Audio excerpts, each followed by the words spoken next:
Bismillahirrahmanirrahim. Assalamualaikum warahmatullahi wabarakatuh. Alhamdulillahi rabbil alamin. Alhamdulillah. Alhamdulillahilladzi khalaqal mauta wal hayata liyabluwakum ayyukum ahsanu amala wa huwal azizul ghafur. Allahumma salli ala sayyidina Muhammad wa ala alihi wa ashabihi ajma'in. Ya Allah, Allahumma inna nas'aluka ilman nafi'an wa rizqan thayyiban wa amalan mutaqabbalan. Allahumma aftah lana hikmataka ya Rabb wansur alaina rahmataka ya dzal jalali wal ikram. Allahumma ya Allah, jadikan majlis ini majlis yang Kau berkahi. Bukakan hati kami agar dapat mengenal-Mu ya Allah.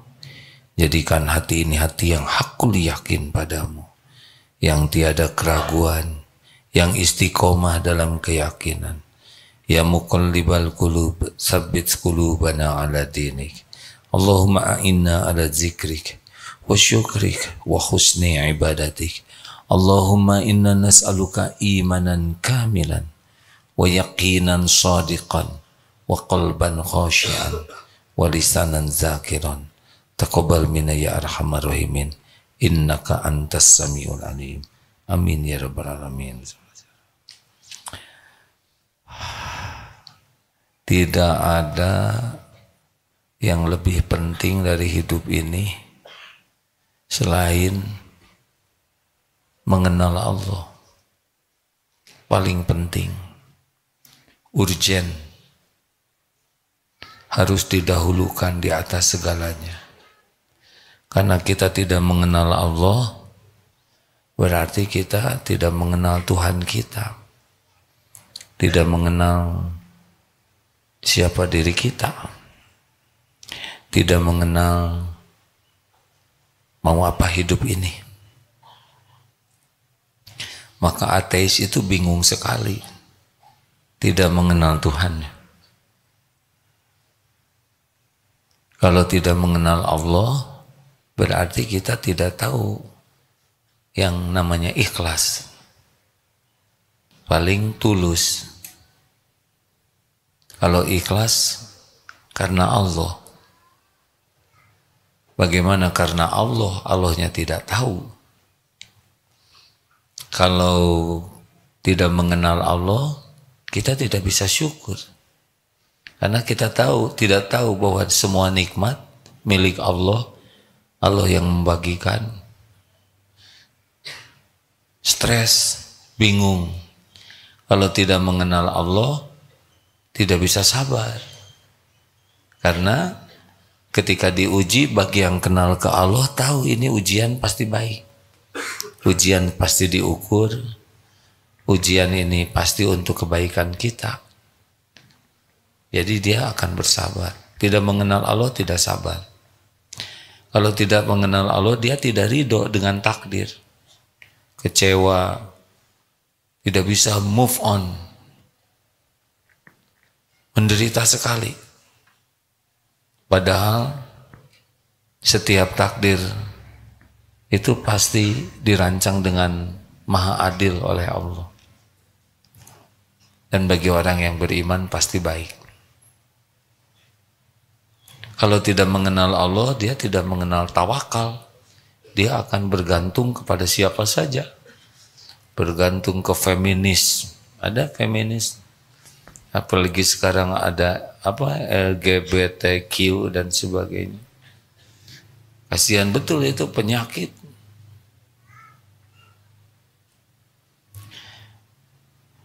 Kalau tidak mengenal Allah, ngarang saja hidup ini. Dia tidak tahu siapa yang membagikan rezeki, siapa yang bisa menolak bala. Jadi benar-benar lelah. Makanya kalau ada pertanyaan, apa kebutuhan terpenting dalam hidup kita? Keperluan yang paling mendesak dalam hidup ini, yang paling urgent, yang harus kita mengerahkan segala daya, yaitu mengenal Allah. Supaya apa? Supaya bertauhid. Semua nabi yang diutus itu adalah untuk memperkenalkan Allah. Memperkenalkan apa yang Allah perintahkan, Allah sukai, dan yang Allah larang. Dan konsekuensinya. Kalau kamu patuh ini, kalau enggak patuh itu. Wahyu Allah, kitab-kitab yang diturunkan oleh Allah, itulah Allah memperkenalkan dirinya dengan Al-Quran. Dengan kitab-kitab. Makanya kalau orang mau mengenal Allah, tidak berinteraksi dengan Al-Quran secara tepat, maka agak sulit juga. Walaupun kita membaca Quran sering, itu udah baik. Tapi kalau tidak membaca artinya, kita kurang yakin ke Allahnya. Karena pada pemahaman Al-Quran itulah kita bisa mengenal Allah.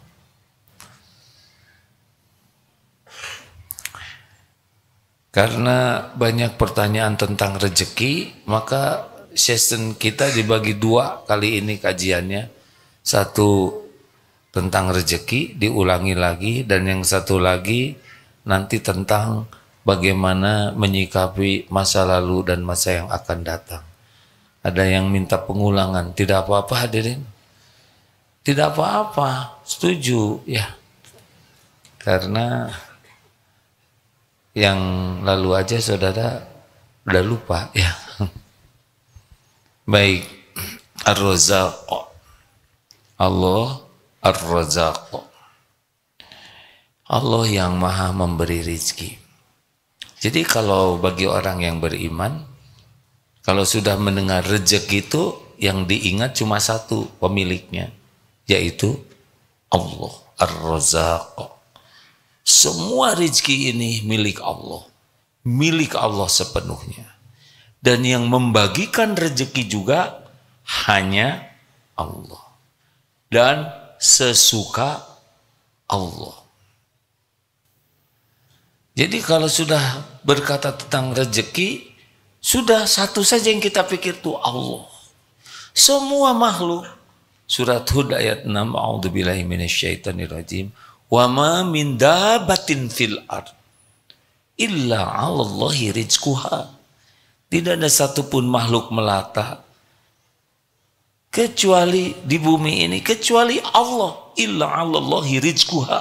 Allah yang menjamin rezekinya. Sama kita juga. Semua makhluk ini Allah yang menjamin. Dari mulai yang paling kecil sampai yang paling rumit makanannya, Allah yang jamin. Sedikit banyak Allah yang membagikan. Tidak ada satu tempat pun kecuali Allah yang memberi rezekinya. Mau di padang pasir, mau di kutub, mau di hutan belantara, mau di perut bumi, mau burung yang terbang, mau di lautan, tetap Allah satu-satunya yang membagi. Saudara mau menjerit kepada siapapun, menghibah kepada siapapun, memelas kepada Allah juga yang ngasih rezekinya. Mau banyak, mau sedikit, mau sedang, mau sedikit sekali, Allah yang melakukannya. Yang melapangkan, yang menyempitkan juga hanya Allah yang melakukannya. Harga turun naik, semuanya dengan izin Allah. Jadi kalau sudah bicara tentang rezeki itu sudah bulat saja Allah. Yang halal, yang tidak halal tetap dengan izin Allah. Penjahat, gangster, orang yang tidak beriman, orang yang memaki-maki Allah, tetap Allah yang hidupin, Allah yang ngasih rezeki. Semuanya, tidak ada satupun. Dan sesuka Allah. Jadi jangan pernah menganggap banyak uang itu sukses. Tidak. Tidak. Kaya itu sukses. Tidak. Sesuka Allah saja. Orang yang paling zalim sekalipun kasih saja. Yakuza, gangster, mafia, kasih. Apakah harus dengan kerja keras pasti kaya? Oh tidak. Sesuka Allah saja. Yang kerja keras yang dikasih banyak ada, yang kerja keras dikasih sedang ada, yang kerja keras dikasih sedikit juga ada. Apakah kalau santai bisa kaya? Kalau Allah mau ngasih, kaya bisa tuh. Bapak ibunya kaya, terus meninggal warisannya buat dia. Jadi jangan pernah kagum kepada dunia ini. Yang dikagumi adalah yang memilikinya, yang membagikan, yang menahan. Makanya kalau masalah rezeki itu bukan masalah rezekinya. Pertama, masalah rezeki itu adalah yakin tidak siapa yang memiliki dan membagikan rezeki. Itu masalah yang pertama. Jadi bukan masalah rezeki, tenang, rezeki itu sudah ada. Sampai mati, 120 hari di rahim ibu sudah beres tertulis. Jadi masalah itu bukan masalah rezeki, tapi pertama apa? Masalah yakin tidak Allah yang menjamin rezeki. Kalau tidak yakin Allah yang menjamin rezeki, udah dia akan mengabdi kepada yang dianggap bisa memberi rezeki. Ada yang mengabdi kepada atasan, gak peduli atasannya memerintahkan apa, karena merasa penjaminnya adalah atasan, pemberinya adalah atasan. Demikianlah orang kalau tidak kenal Allah, dia akan mengabdi kepada yang dianggap menjadi sumber rezeki baginya. Ini dulu yang harus diselesaikan. Jangan takut anak tidak punya rezeki. Takut anak tidak kenal kepada siapa yang menciptakan dan memberi rezeki kepadanya.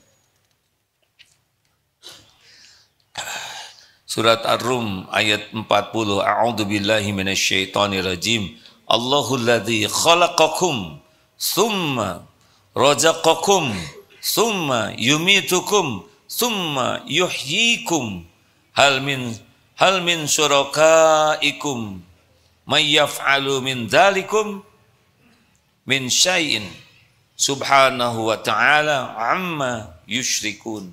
Allahu alladzi, Allah lah yang khalaqakum, menciptakan kalian, summa, kemudian razaqakum, memberi rizki kepada kamu sekalian, summa, kemudian mematikan kalian, kemudian menghidupkan kalian. Adakah di antara yang kamu sekutukan dengan Allah itu dapat berbuat sesuatu yang demikian itu? Maha suci Allah, dia yang maha tinggi dari apa yang mereka persekutukan. Allah yang menciptakan, Allah yang memberi rezeki. Pasti kita jalan-jalan dengan kambing di padang rumput, tidak mungkin kita yang hijau lihat rumput, itu jatah kambing. Nah, kita yang hijau lihat kambing gitu. Didesain semuanya. Beres, tenang saja hadirin.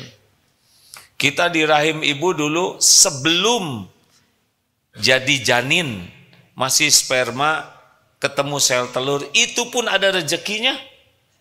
Karena sperma bergerak pasti perlu energi, energi itu dari rezeki. Terjadi membelah sel dari 1 jadi 2, 2 jadi 4, itu semua udah ada rezekinya. Kalau nggak ada energi, dia tidak berbelah. Beres sampai sekarang. Jadi yang pertama, masalah kita tuh bukan masalah rezeki, tapi masalah keyakinan. Apa keuntungannya kalau yakin Allah yang memberi rezeki? Tenang. Dia kalau yakin Allah yang memberi rezeki, dia tidak akan menuhankan yang lain selain Allah. Dia akan tawakal. Dia akan yakin apa yang untuknya tidak bisa diambil orang, apa yang bukan untuknya Tidak akan ketemu. Tidak ada pembeli adalah raja kecuali Raja Salman yang beli. Kita baik kepada pembeli bukan supaya dia beli. Kita baik kepada pembeli karena amal soleh. Wa ahsinu innallaha yuhibbul muhsinin. Al-Baqarah 195 ya. Dan berbuat baiklah kalian, profesional lah. Sesungguhnya Allah mencintai orang yang berbuat kebaikan. Orang mau beli, mau tidak beli, oh itu bukan urusan kita.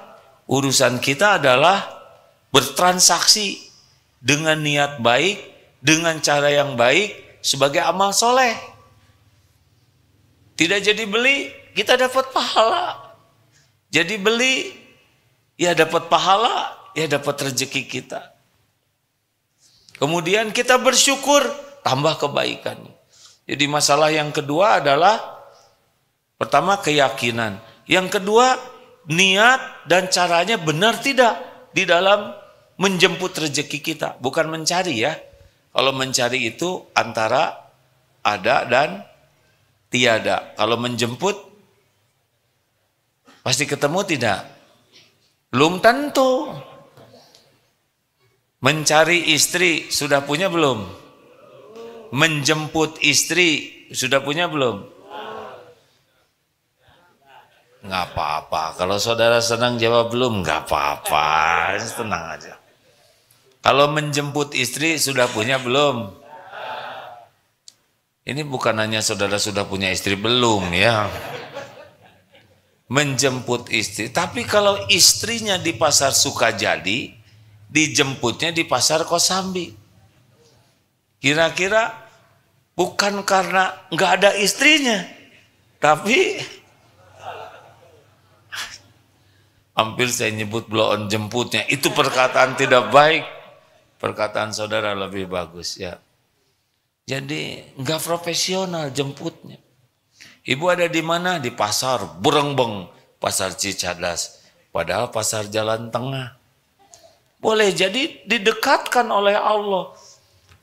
Gimana supaya efektif ketemu dengan rezekinya? Mau tahu caranya? Wa may yattaqillaha yaj'al lahu makhraja. Allah yang tahu rezeki kita. Kalau kita takwa, selain kita yakin, dituntun efektif, efisien ketemu dengan rezeki kita. Lah Allah yang membagikan rezeki. Kalau Allah nunjukin, pasti ketemulah. Nggak pakai stres. Makanya yang paling efektif membuat kita jumpa dengan rezeki kita dalam keadaan berkah adalah takwa. Wa may yattaqillaha yaj'al lahu makhrajan wa yarzuqhu min haitsu la yahtasib. Barang siapa yang bertakwa kepada Allah, Allah beri jalan keluar dari persoalan apapun, di antaranya persoalan rezeki, dan Allah berikan rezeki dari tempat yang tidak diduga-duga. Masya Allah. Makanya jangan takut hadirin. Wah katanya nanti kita akan digantikan oleh robot. Sok aja kalau saudara mau diganti ya. Rezeki kita tetap ada. Barang-barang naik. Dengerin ya. Bukan masalah naik turunnya barang. Kebeli atau enggak itu kan. Walaupun barang naik kita dimampukan ketemu. Dulu umroh cuma 10 juta. Sekarang umroh paling murah 35 juta. Nggak ada masalah. Yang penting kan nyampe, betul tidak? Sekarang punya 100 juta, nggak diundang oleh Allah, nggak nyampe. Ya masalahnya saya nggak ada uangnya. Kalau Allah ngundang saudara, Allah akan ngasih jalannya. Bisa pakai uang sendiri, bisa ada yang ngongkosin. Sepengetahuan saya ya Bu, Pak, yang umroh itu sebagian besar syariatnya nggak bayar sendiri. Paling 10% yang bayar sendiri. Ada yang dibayarin suaminya. Syariatnya. Dibayarin mertua, dibayarin menantu, dibayarin anak, dibayarin majikan, dibayarin bos, ada yang karena sakit dipindahin ke ini, ada yang dapat undian. Sebagian besar nggak pada bayar sendiri itu, tapi hakikatnya memang nggak ada yang bayar, Allah yang ngongkosin. Makanya orang yang yakin ke Allah mah nggak ada hopeless, tidak ada putus asa dari pertolongan Allah. Gimana kalau nikah? Ya nikah aja. Nikah itu kan bergabung, rezeki suami, rezeki istri, jadi dua. Nanti punya anak, anak ada rezekinya sendiri. Jadi banyak anak, banyak masalah hadirin. Kalau tidak hati-hati. Kalau orang tuanya takwa, dibereskan oleh Allah.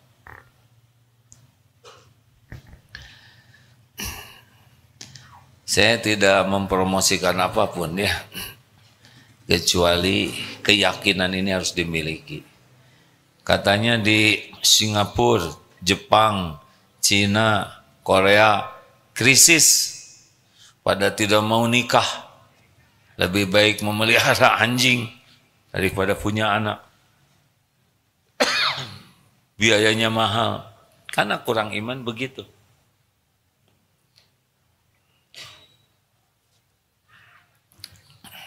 Lanjut.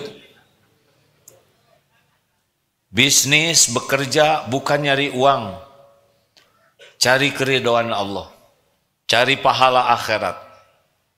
Rezeki Allah yang ngatur. Gak usah ribet dengan karir, gak usah sibuk ngitung-ngitung untung berlebihan. Rugi rugi apa? Harusnya nih barang saya ini laku 2 juta, tapi cuma laku 1 juta. Lah, terus ruginya di mana? Kalau Allah ngasih 1 juta, jangan ngitung yang belum ada dong kan? Masa yang belum ada dianggap untung? Ngerti tidak?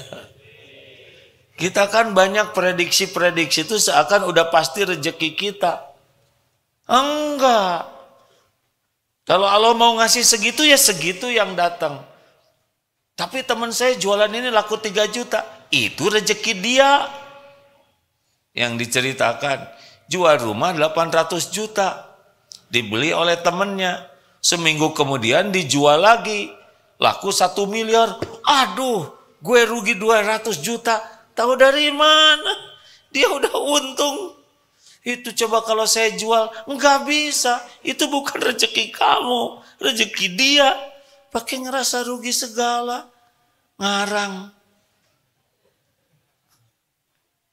Ini teh ngerti enggak?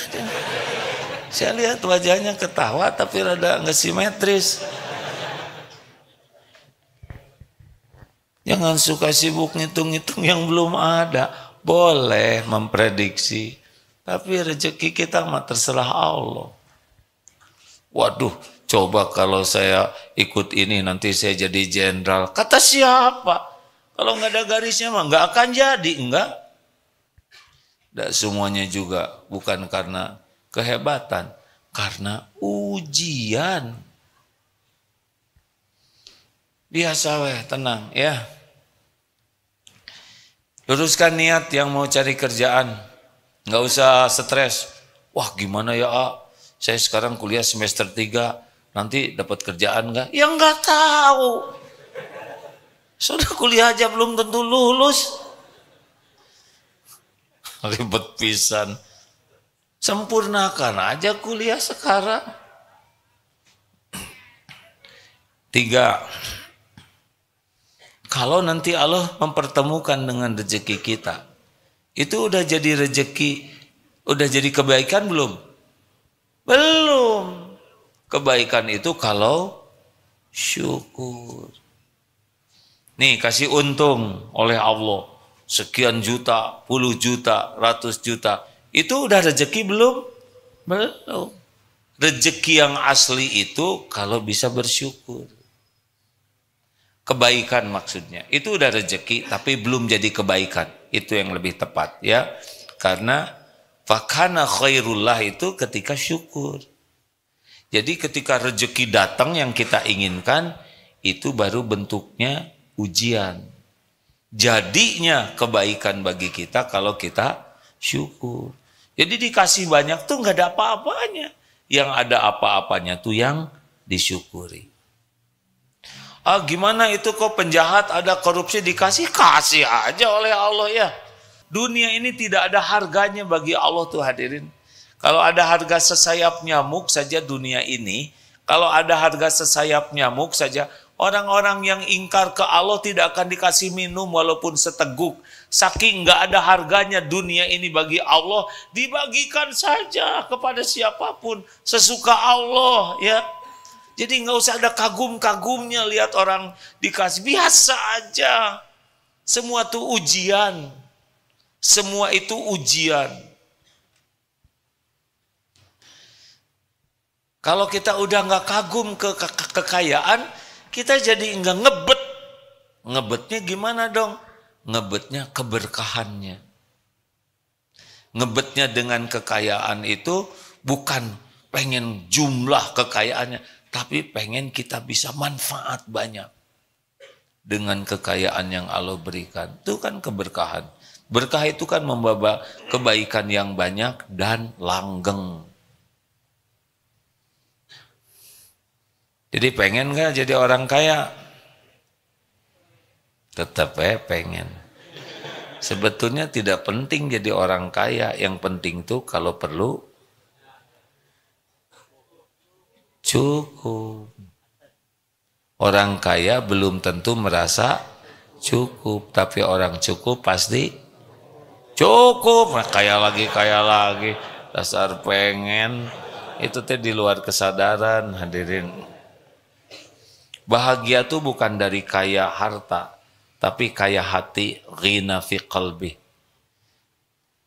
Qad aflaha man aslama wa ruzika kafafan wa qana'ahullahu bima ata.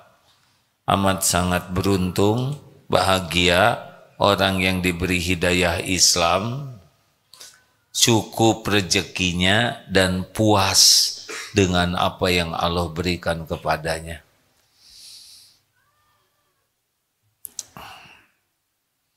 Jadi hati-hati kalau udah dikasih rezeki sesuai keinginan tuh itu masih ujian. Baru lulus kalau kita bersyukur. Tiba-tiba tidak sesuai rencana. Ini macet. Kemarin kan ada COVID. Waduh, ini macet. Wah, gara-gara si COVID. Kata COVID, apa lu? Gue juga capek. Nggak ada. Kita jadi sempit, jadi mantap, tahu mantap, makan tabungan, tabungan habis jadi manset, makan aset. Semuanya itu dengan izin Allah, disempitkan, yang ini diambil Allah Subhanahu wa taala. Jangan nyalahin siapa-siapa. Itu juga ujian, tapi jadi kebaikan kalau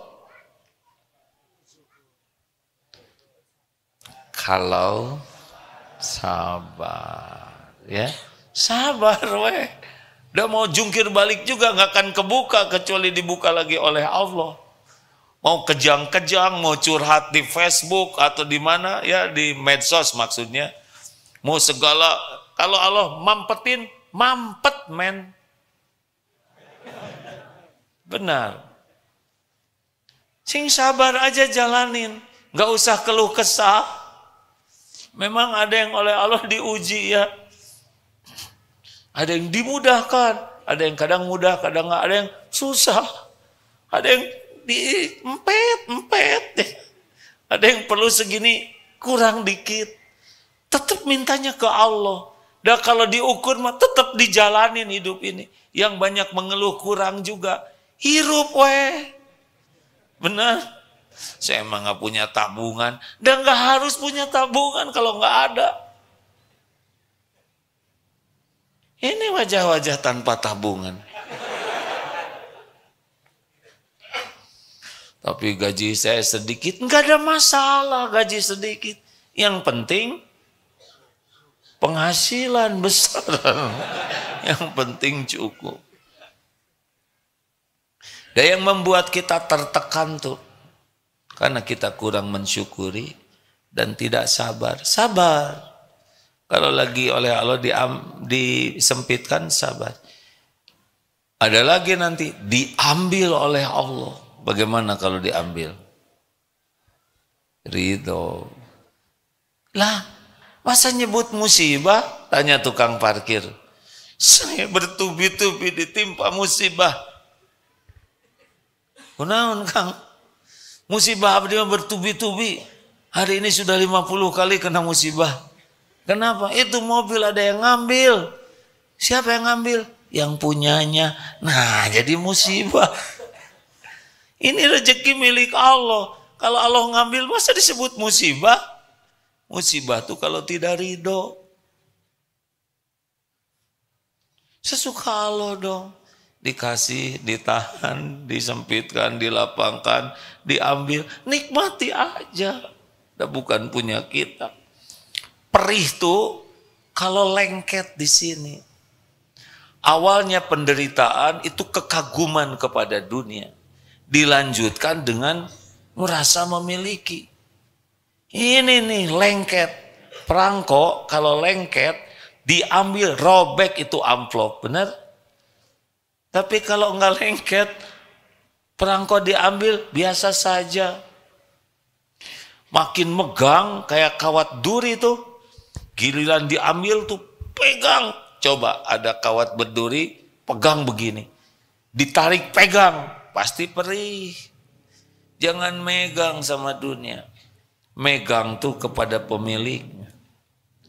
Ayo biasakan. Biasa-biasa saja. Setuju? Kasih bagus, jangan somse. Punya yang jelek, jangan minse. Minder maksudnya. Punya motor jelek, ke kantor paling duluan.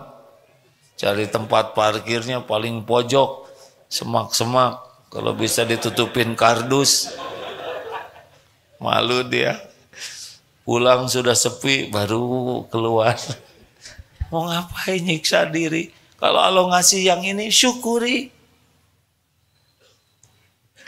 Ada pengalaman mengagumkan, bagi saya mengagumkan ya melihatnya. Di sebuah sekolah, orang-orang yang dititipi dunia, mobilnya bagus-bagus. Tiba-tiba ada naik motor, motornya sederhana. Ternyata sekolah di sana juga anaknya. Turun, suami istri ada anaknya diturunkan, kerudungnya dibetulkan. Lalu cium tangan, nggak ada. Pulang lagi, di sela-sela mobil bagus. Tenang aja, ini bagus. Mau ngapain juga? Capek-capek mikirin mobil orang, ya kan? Itu juga punya Allah. Saudara mau dikasih mobil bagus tidak? Ya terserah ya, saya nggak akan ngasih. Menderita tahu. Ada yang dipinjemin mobil. Tahu-tahu bensinnya boros 1,7. Jadi kerjanya teh cuma dielap aja mobil tuh, nggak dipakai. Udah mahal, nyiksa kalau bukan makomnya. Nggak usah pengen yang bukan makom kita. Sok tuh, kamu di mana tinggal, ngontrak, ya sudah tinggal di rumah saya aja tuh. Ada apartemen, asal kamu bayar ini itu. Paling juga 1 bulan udah keluar lagi. Belum bayar iurannya, 1,5 juta. Listrik 1 juta, air 1 juta. Sedang gaji dia 2 juta. Masa dia di sana hanya megangin kabel listriknya? Sudah. Sing ridho kalau waktunya diambil ya. Jadi jangan suka berat mau bayar ini, bayar listrik. Waduh, saya harus bayar listrik. Lah kan kamu yang pakai. Sekolah teh meni mahal. Atuh nggak usah disekolahin. Pengen nyekolahin, bayar ya bayar, nggak usah nyebut mahal. Itu teh nyesek ke hati. Bayar. Nggak usah riwe, kalau nggak ada ya nggak usah. Kalau udah gitu ya tambal ban berapa? Sekarang mah tambal ban 50.000. Ya atuh udah ditambalnya cuma sedikit ya, sisain 25.000-an. Kenapa sih rewel-rewel amat? Kalau harus pindah rezeki ya pindah-pindahin aja. Nggak mungkin dikumpulkan di kita terus. Pasti muter rezeki tuh. Ada rezeki dokter gigi. Kunaon? Dek nganterkeun rezeki dokter gigi. Kacamata pecah, ya kan? Kedudukin lah, hilang lah sepatu. Supaya muter rezeki kita, ridho. Kalau sepatu hilang, saudara jangan kecil hati. Tahu sepatu hilang tuh ciri-ciri apa? Ciri-ciri punya sepatu baru.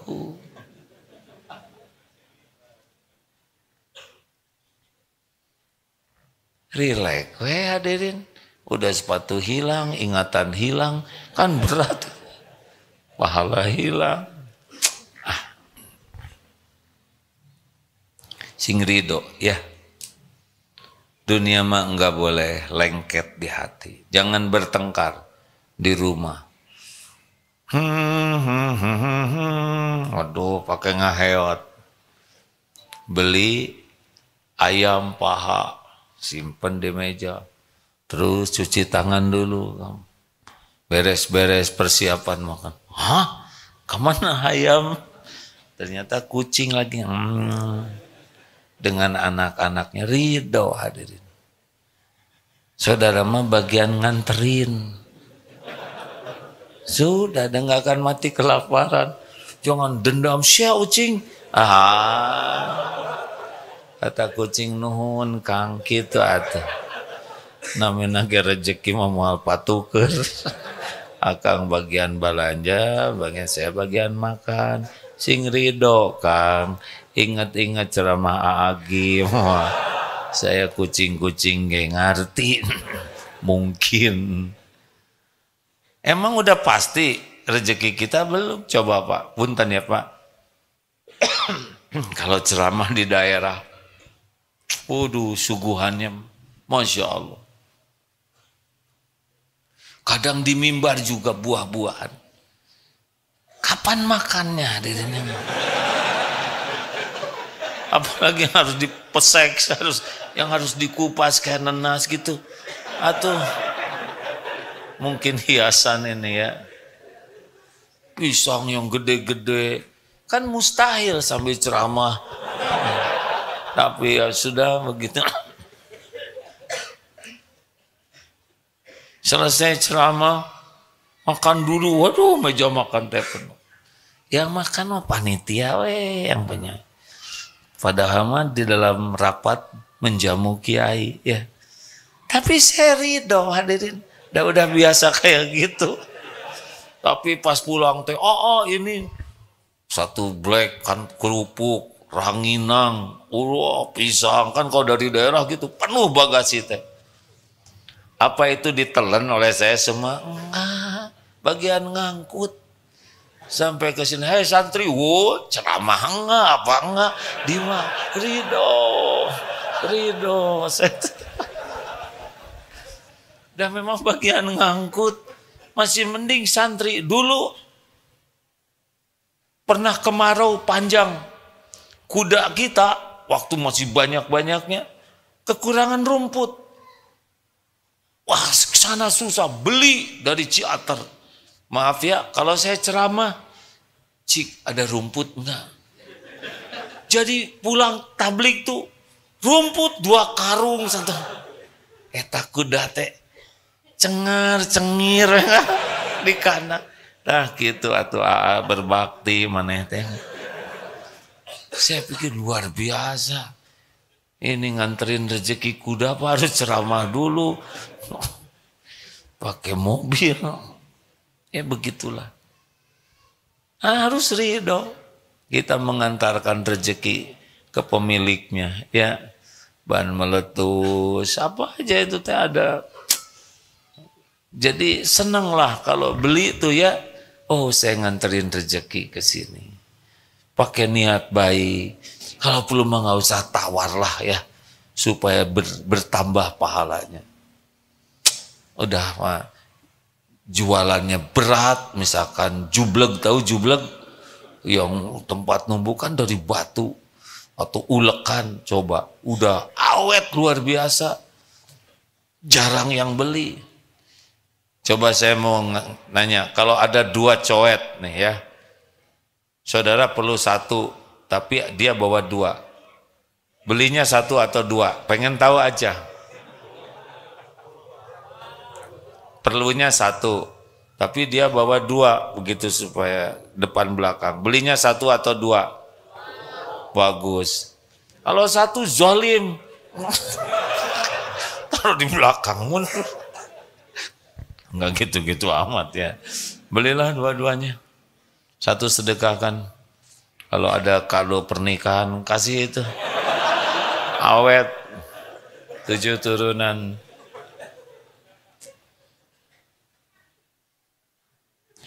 Jangan berat kalau belanja tuh ya.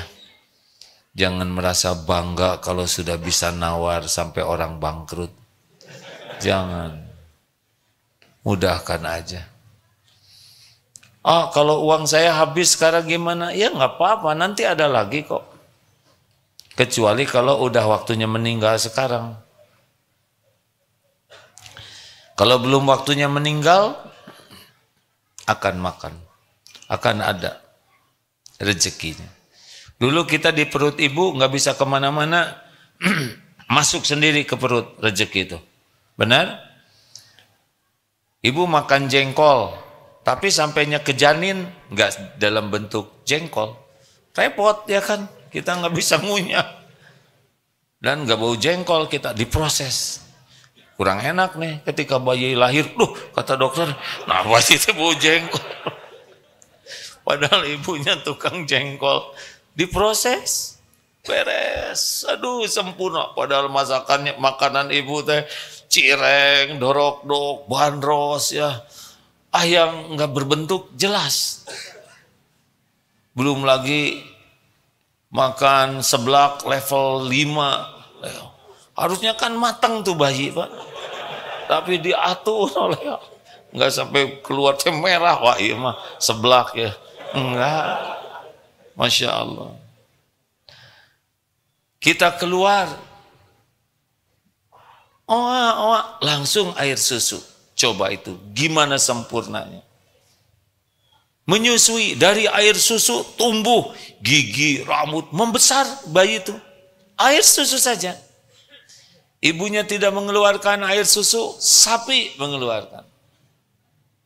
Tapi enggak ada peninggalan sapi pada bayi.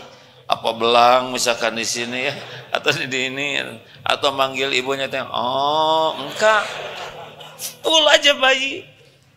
Jadi saudara ngerti kenapa manusia tidak boleh menikah dengan bayi? Manusia tidak boleh nikah dengan sapi. Karena saudara sepersusuan, bukan. Nah beda jenis itu, terlalu tinggi. Sederhana hidup tuh hadirinnya. Saudara sepersusuan. Tapi saya ngarep-ngarep jawaban itu. Saya harus jujur. Membesar. Beda lagi rezekinya. Waktu bayi datang, makin besar jalan. SD makan sendiri gitu kan. Nah ini lagi jauh-jauhnya nih rezekinya nih. Harus pontang-panting sana sini baru ketemu. Tapi nanti makin lama makin tua. Beda lagi. Kemana ke? Ke dapur. Kakek duduk ya. Saya bawain. Berangkat lagi. Kalau kaki sudah susah tuh. Kakek tangannya goyang-goyang, disuapin ya. Ini nggak bisa masuk.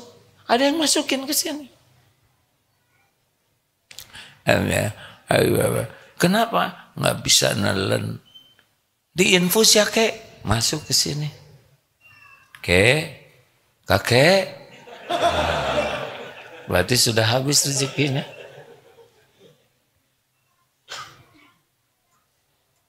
Begitu. Ada kisah, ini banyak yang menceritakan, ulama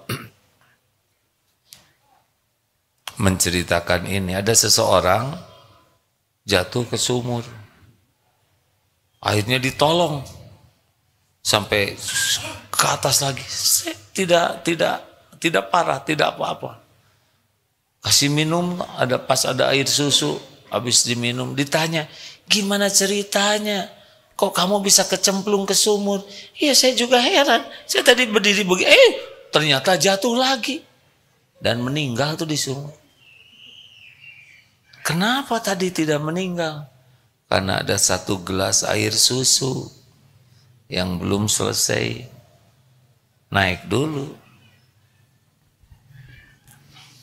Itulah tentang sekelumit rezeki. Terakhir, jangan ngebanding-banding dengan rezeki orang lain. Karena setiap orang punya kapling masing-masing. Walaupun seibu sebapak, beda-beda. Jangan ada iri dengki, ya. Tenang aja, lihat punya orang, tetap milik Allah semuanya kok. Jangan minder kalau sedikit. Jangan sombong kalau banyak, karena bukan hebat, karena Allah mau ngasih saja. Saudara, kalau ini teman saya, dia udah beli mobil, saya belum punya, gak usah mikirin, minta aja ke Allah. Ya Allah, dia engkau kasih, saya juga minta. Begitu, gak usah ngarep-ngarep mobil dia hilang. Karena ada kita gak punya, dia juga gak boleh punya. Dengki namanya. Nggak boleh begitu. Kita jualan rame-rame, dia dikasih, kita ikut bahagia, kan Allah yang ngasih. Kalau ada ini kurang laku, Bu, saya sudah laku hampir 1 karung, sebelah saya belum laku. Padahal sama aja, Ibu beli ke sebelah aja. Bagus. Kita dapat pahala tuh. Jangan takut berkurang rezeki dengan berbuat kebaikan. Mana qasad shadaqatun min mali. Tidak akan berkurang harta dengan sedekah. Nah, sing yakin Allah yang ngebagikan. Jangan silau, jangan kagum kepada dunia, jangan mengukur kesuksesan orang dengan dunia. Itu mah nggak ada apa-apanya. Jangan mengasosiasikan sukses itu dengan dapat dunia. Karena dunia diberikan bukan tanda kesuksesan, tapi tanda ujian. Dunia ini milik Allah, dunia ini ujian dari Allah, dunia ini amanah dari Allah. Dan pasti di akhirat dihisab, dipertanggungjawabkan. Makin banyak, makin berat. Kita minta yang pas aja buat kita, ya. Kerja niatkan untuk mencari keridhaan Allah, bukan mencari dunia. Mencari pahala akhirat boleh. Nanti Allah akan mempertemukan kita dengan rezeki kita. Kita ditunjuki. Kalau kita menggunakan dalil ini, malah lebih enak lagi. Maaf, ini pernah dibaca yang lalu. Boleh diulangi baca ini? Ini senang sekali baca ini. Nah, kalau mau pakai yang ini lebih enak lagi nih. Rasulullah Shallallahu Alaihi Wasallam bersabda, "Man kanatid dunya hammahu, faraqallahu alaihi amroh." Barang siapa yang tujuan hidupnya hanya duniawi saja, maka Allah akan mencerai-beraikan urusannya. Waduh, capek aja urusan. Dari bangun tidur tuh, telepon, gimana ini? Kalau sudah, begitulah, saking kacaunya jadi. Diamlah Bu, ini urusan nih, anak-anak Papa, diam, Papa, ke anak juga lagi makan. Gimana? Nggak bisa menikmati makanan. Di jalan, padahal mobilnya mahal, tolong dong, kamu harus bereskan ini, panggil lawyer. Terus saja begitu. Buka pintu dihormat, manyun aja. Segera rapat sekarang. Dalam kalian ini bagaimana? Waktu makan siang nggak enak. Sholat lewat. Kalaupun dilakukan secepatnya dengan seksama. jarang ke masjid, sibuk dunia. Pulang larut malam, dunia. Nah ini kayak gitu. Gak ada waktu untuk dengan orang tua, gak ada. Dengan keluarga, gak bisa. Yang kedua, apa ruginya adalah wa ja'ala faqrahu baina ainai. Allah simpan di sininya, takut miskin. Jadi walaupun sudah untung banyak dikasih oleh Allah, dia tetap merasa takut miskin. Stres, takut berkurang. Sibuk ngitung untung yang belum ada. Takut tidak mau bayar zakat, karena zakat dianggap mengurangi hartanya. Pelit, kalaupun sedekah dihitung dan diposting atau ada maunya di balik sedekah ini. Supaya dia diakui sebagai sedekah. Walaupun beli sapi besar, wah bisa jadi heboh lah karena sapinya pakai nama dia. Ya. Faqrahu baina ainai di sininya. Jadi nggak pernah merasa puas, dia takut berkurang, takut miskin. Cirinya tidak mau bayar zakat dan tidak mau beramal soleh. Yang terakhir, walam ya'tihi minad dunya illa ma kutiballah. Dan ia mendapatkan dunia ternyata menurut apa yang Allah tetapkan untuknya. Jadi sebetulnya kalau dia nggak sampai pontang panting pentong pentung, dia tetap ketemu dengan rezekinya. Yang nggak sampai habis-habisan, dia tetap ketemu. Tapi karena cita-citanya duniawi, maka ketemunya pakai penderitaan. Lanjut, wa man kanatil akhiratu niyatahu jama'allahu lahu amro. Dan barang siapa yang niatnya, tujuan hidupnya, aktivitasnya negeri akhirat, kayak tadi tuh ya, bahwa kita bisnis, kerja adalah amal soleh. Satu, Allah akan menghimpunkan urusan-urusan. Jadi gampang bisnis teh, kerja tuh ada aja jalannya, ting teng kayak puzzle. Kalau dia harus ribet, ini enggak, rapat juga ya selesai, baru juga mau dibuka, selesai. Baru juga mau negosiasi, saya setuju Pak, sebelum Bapak menawarkan penawaran, saya bayar duluan. Loh, jarang kan? Saya juga nggak tahu ada yang begitu atau tidak ya. Pokoknya dibikin mudah oleh Allah. Butuh pinjaman, modal, ada yang datang. Saya ini lagi kelebihan uang. Cobalah pakai aja, nggak usah pikir. Oh iya, ada nih di ruangan ini. Yang dia dititipi usaha banyak dan dia mah tenang weh. Padahal kurang lebih usahanya sekitar 14 perusahaan. Tapi anteng weh, nggak ribet-ribet. Dan untung men. Iya. Nggak pakai ribet, nggak pakai pusing. Dan tiba-tiba ada yang ahlinya, ada yang mengerjakan, perlu ahli teknologi ada, perlu orang keuangan ada, interaksi mudah, orang ini tiba-tiba percaya, perusahaan itu, wah ada jalan seperti ini, janji ini. Ini nyata, ada yang seperti itu.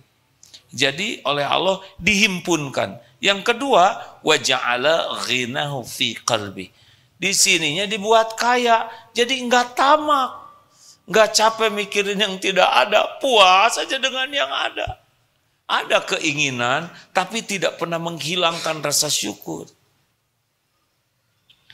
Nah yang terakhir ini, wa atathu dunya wa hiya raghimah, dan dunia akan mendatanginya dalam keadaan hina.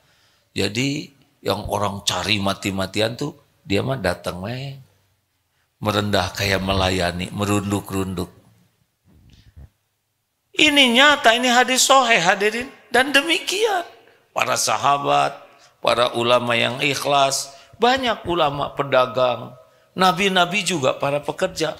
Ada yang penjahit, ada yang pandai besi, ada yang menggembalakan. Dan itu sebagai amal soleh. Dan dunia datang. Tinggal pilih Nah, jangan silau dengan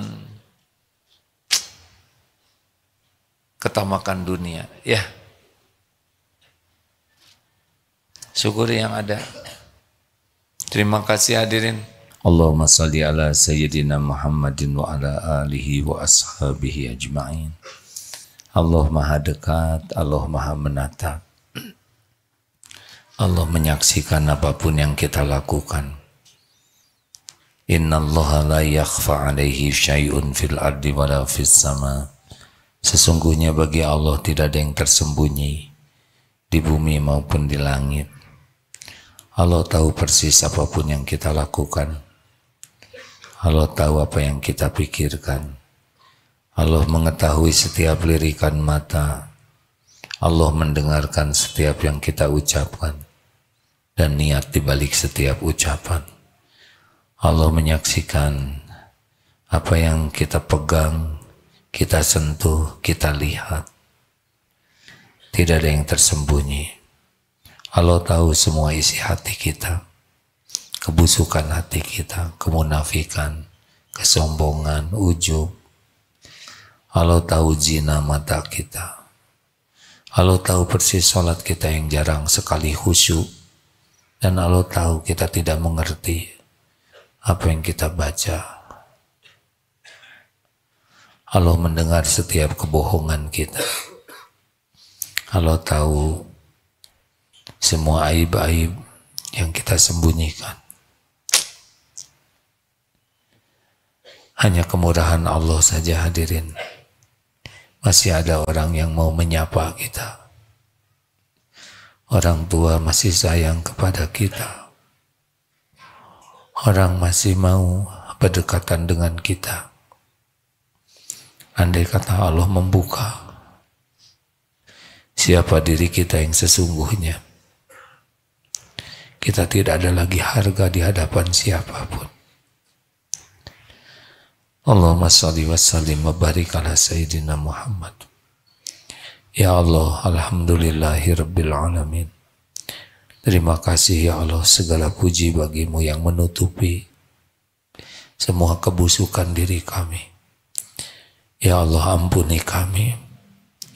Rabbana zalamna anfusana wa illam taghfir lana wa tarhamna lanakunanna minal khasirin. Ampuni ya Allah, sebusuk apapun dosa yang kami perbuat, sekelam apapun hidup yang pernah kami lalui. Ampuni dosa yang tidak sengaja, ampuni dosa yang sengaja ya Allah. Ampuni maksiat yang terang-terangan, maksiat yang sembunyi-sembunyi. Ampuni dosa yang berulang-ulang kami lakukan, padahal kami tahu itu dosa. Ampuni ya Allah, maksiat yang terus-menerus kami perbuat, padahal kami sudah bertobat. Ya Allah, berikan kekuatan bagi kami untuk menjauhi maksiat, menghindari dosa. Berikan kekuatan bagi kami agar kami tidak silau kepada dunia ini ya Rabb. Berikan kesanggupan agar kami bisa mengendalikan amarah. Allahumma inna na'udzubika min munkaratil akhlaq wal a'mal wal ahwa wal adwa. Ya Allah, kami berlindung kepadamu dari akhlak yang mungkar, dari amal yang tidak Engkau terima, dari nafsu yang menjerumuskan, dari penyakit yang membinasakan. Allahumma ighfir lana wa liwalidina warhamhum kama rabbawna shighara. Ampuni semua dosa kami kepada orang tua kami ya Allah. Ampuni ibu bapak kami. Ampuni dosa kami kepada guru-guru kami, kepada orang-orang yang berbuat baik kepada kami. Ampuni dosa kami kepada hamba-hambamu yang duafa yang kami zalimi ya Allah. Ampuni saudara-saudara kami yang pernah berbuat buruk kepada kami. Allahumma ighfir lil mu'minina wal mu'minat wal muslimina wal muslimat al-ahya'i minhum wal amwat. Duhai Allah yang maha menatap, jadikan saat ini saat ijabah doa. Ya Allah, hamba mohon kepadamu, kabulkanlah doa hamba-hambamu ini ya Karim. Taqabbal minna. Hadirin silakan doalah masing-masing. Allah maha mendengar, Allah maha mengabulkan. Wahai Allah, taqabbal minna. Allahumma inna nas'aluka bi annaka lakal hamd, la ilaha illa anta, wahdaka la syarika la, ya Hannan ya Mannan badi'us samawati wal ardh, ya Dzal Jalali wal Ikram, ya Hayyu ya Qayyum. Kabulkan ya Allah, kabulkan. Kuatkan iman yang masih lemah ya Allah. Berikan jalan keluar bagi yang dihimpit masalah. Berikan jodoh terbaik bagi yang mendambakannya ya Allah. Pernikahan berkah. Berikan kesembuhan yang sedang sakit ya Syafi. Kecukupan yang sedang kekurangan. Lepaskan yang dililit hutang ya Allah. Berikan ketenangan bagi yang dirundung kegelisahan. Berikan solusi terbaik bagi yang dihimpit masalah. Mudahkan hajat-hajatnya terkabul ya Allah, yang masalah dunia wal akhirat. Lindungi dari fitnah, bala, musibah. Lindungi dari kejahatan makhlukmu ya Arhamar Rahimin. Rabbana atina fid dunya hasanah wa fil akhirati hasanah wa qina azabannar. Allahumma inna nas'aluka ilman nafi'an wa rizqan thayyiban wa amalan mutaqabbalan. Subhana rabbika rabbil izzati amma yasifun wa salamun alal mursalin walhamdulillah. Terima kasih hadirin, maaf terlambat. Subhanakallahumma bihamdik, asyhadu alla ilaha illa anta, astaghfiruka wa atubu ilaik. Assalamualaikum warahmatullahi wabarakatuh.